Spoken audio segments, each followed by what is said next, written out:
உங்கள் ப்ரெக்னென்சி சேஃபாக போகணுமா? இந்த ப்ரெக்னென்சியில் நீங்கள் பண்ண வேண்டிய ஸ்கேன்ஸ் எல்லாமே ரெகுலராக பண்ணணும். என்னென்னு ஒன்று பார்க்கலாமா? ஃபஸ்ட்டு பண்ண வேண்டியது ஏர்லி ப்ரெக்னென்சி ஸ்கேன். இதில் நம்ம 6 to 8 வீக்ஸில் ஸ்கேன் பண்ணி பார்ப்போம். ப்ரெக்னென்சியை கன்ஃபார்ம் பண்ணோம். ப்ரெக்னென்சி லொக்கேஷன் எங்கன்னு நம்மளுக்கு கண்டிப்பாக தெரியும். இதில் ப்ரெக்னென்சியில் பேபி ஹார்ட் பீட்டிங் இந்த ஸ்கேன்லேயே நம்ம பார்த்துடலாம்.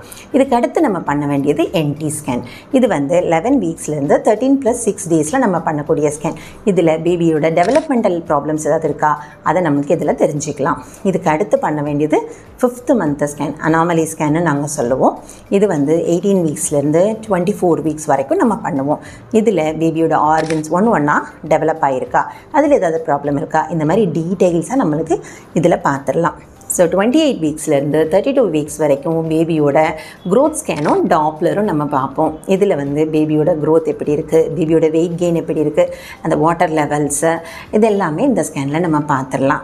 இதுக்கப்புறம் ஏதாவது ஹை ரிஸ்க் இருந்தால் மட்டும் இதுக்கு அடுத்த ஸ்கேன் நாங்கள் பார்க்க சொல்லுவோம். ஸோ இந்த 4 ஸ்கேனையுமே நீங்கள் தவறாமல் உங்கள் ப்ரெக்னென்சியில் பாருங்கள். தேங்க்யூ.